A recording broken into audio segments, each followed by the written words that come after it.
In 1966, the Beatles were at the height of their fame, dominating the music industry like no band before them. But a single comment from John Lennon would ignite a firestorm of controversy that threatened their popularity, particularly in the United States.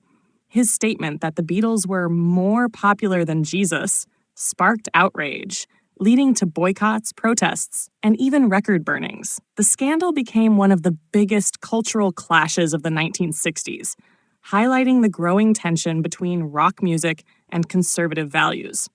The controversy began when Lennon gave an interview to journalist Maureen Cleave for the London Evening Standard.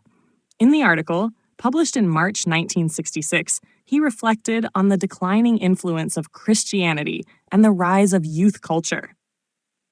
His full statement read, "Christianity will go. It will vanish and shrink. I needn't argue about that. I'm right, and I will be proved right. We're more popular than Jesus now. I don't know which will go first, rock and roll or Christianity." At the time, the comment went largely unnoticed in the UK, where religion was not as deeply intertwined with popular culture. However, when the interview was republished in the American teen magazine Datebook in July 1966, it triggered an intense backlash. Religious groups, particularly in the Bible Belt, condemned Lennon's remarks as blasphemous. Conservative Christian organizations called for boycotts of the Beatles' music, and some radio stations banned their songs from being played. Fans gathered to burn Beatles records, merchandise, and memorabilia in mass protests, treating the band as symbols of moral decay. The backlash reached such a fever pitch that it cast a shadow over the Beatles' 1966 U.S. tour. Protests followed them from city to city, and threats of violence increased. In some locations, the situation became so tense that security had to be heightened to protect the band. Lennon, realizing the severity of the reaction, attempted to clarify his statement, explaining that he was not claiming superiority over Jesus, but was making an observation about changing societal values. He later publicly apologized at a press conference in Chicago, stating, "I'm sorry I said it. I didn't mean it as a lousy anti-religious thing. I wasn't knocking it. I just said what I said, and it was wrong, or it was taken wrong." Despite the apology, the damage had been done. The controversy contributed to the Beatles' growing disillusionment with touring, which had already become exhausting due to their massive fame.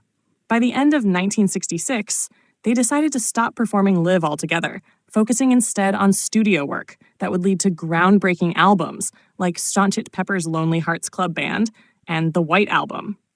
Over time, the scandal faded, but it remained a defining moment in the band's history. The incident marked a shift in how the Beatles were perceived, not just as pop stars, but as cultural provocateurs.